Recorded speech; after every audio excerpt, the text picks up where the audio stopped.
Hello everyone, welcome back to my channel study with मास।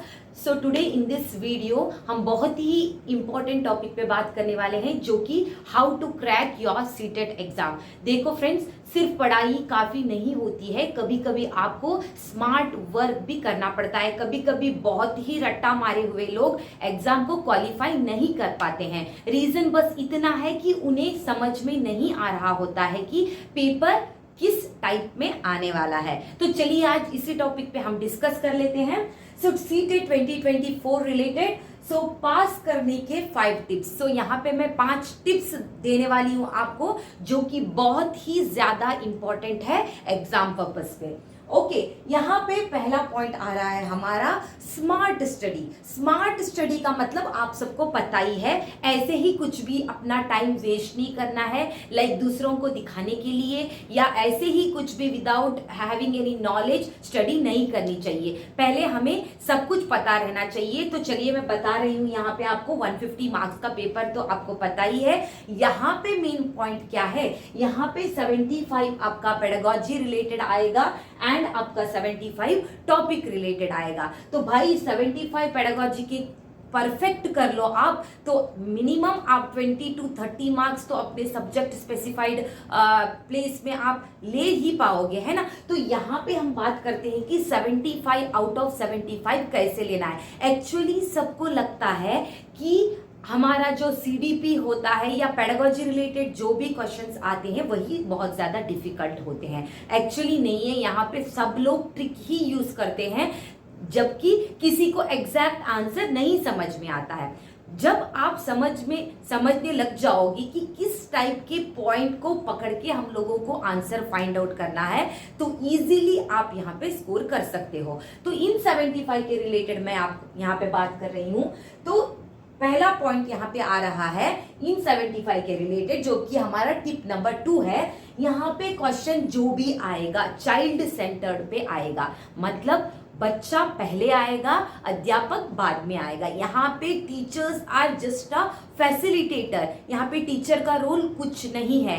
तो जहाँ पे बच्चे को इंपॉर्टेंस दिया जा रहा है वही आपका ऑप्शन सही होगा, ये बात को आपको याद रखनी है। Then coming to the third point, आपको आइडेंटिफाई करना है positive and negative word. This is very important. यहाँ पे ये जो पॉजिटिव एंड सकारात्मक एंड नकारात्मक जो वर्ड्स होते हैं, ये बहुत ज्यादा इंपैक्ट प्ले कर रहे हैं। यहाँ पे आपको बस आइडेंटिफाई करना है। जैसे कि पॉजिटिव वर्ड में ले लूं तो passive, child is a passive learner आपको दिया जा रहा है, तो वो ऑप्शन आपका अकॉर्डिंग टू क्वेश्चन कह रही हूं मैं, यहाँ पे कोई क्वेश्चन एग्जाम्पल नहीं ले रही हूं, इसमें पूछा जाए कि कौन सा सही है, तो जो पॉजिटिव पॉइंट बता रहा है वही सही होगा आपका ऑप्शन। एंड आपको पूछा जाए कि यहाँ पे कौन सा ऑप्शन सही नहीं है, नॉट मेंशन कर दिया जाएगा, तब आपको नेगेटिव पॉइंट की ओर बढ़ना है, जो कि पैसिव लर्नर। एक्टिव लर्नर है तो पॉजिटिव हो जाएगा, पैसिव आ जाएगा तो नेगेटिव हो जाएगा,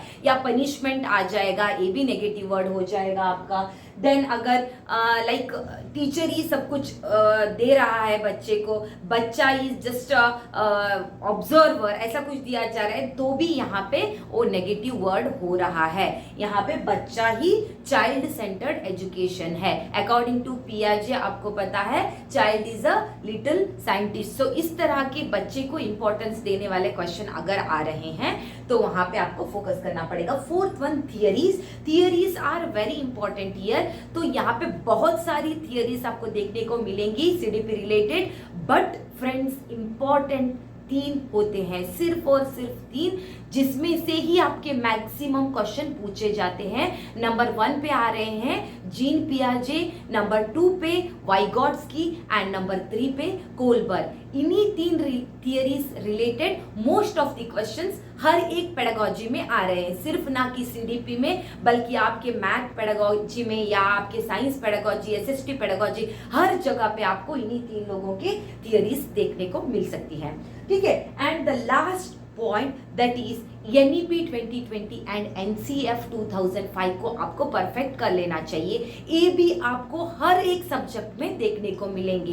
इधर CDP में भी पूछा जाएगा, मैथ में भी पूछा जाएगा, साइंस में भी पूछा जाएगा, SST में भी आपको पूछा जाएगा, EVS में भी आपको पूछा जा सकता है। तो इन दोनों को भी आप परफेक्ट कर लेना चाहिए। ठीक है, तो इतने पॉइंट अगर आप फॉलो कर लोगे, डेफिनेटली यहाँ पे 75 आपके क्लियर हो सकते हैं पेडागोजी रिलेटेड क्वेश्चन। एंड 75 अगर आप पा सकते हो तो 15 कोई बड़ी बात नहीं है आपके लिए, प्लस 15 आप किसी भी आपके सब्जेक्ट स्पेसिफाइड एरिया में आप ले सकते हो। तो आपको क्वालिफाई करने के लिए यहाँ पे कोई मुश्किलें या कोई डिफिकल्टी नहीं आने वाली है फ्रेंड्स। तो प्लीज इस टिप को भूलना मत, जरूर इस टिप को फॉलो करना एंड आप जरूर क्वालिफाई हो सकोगे।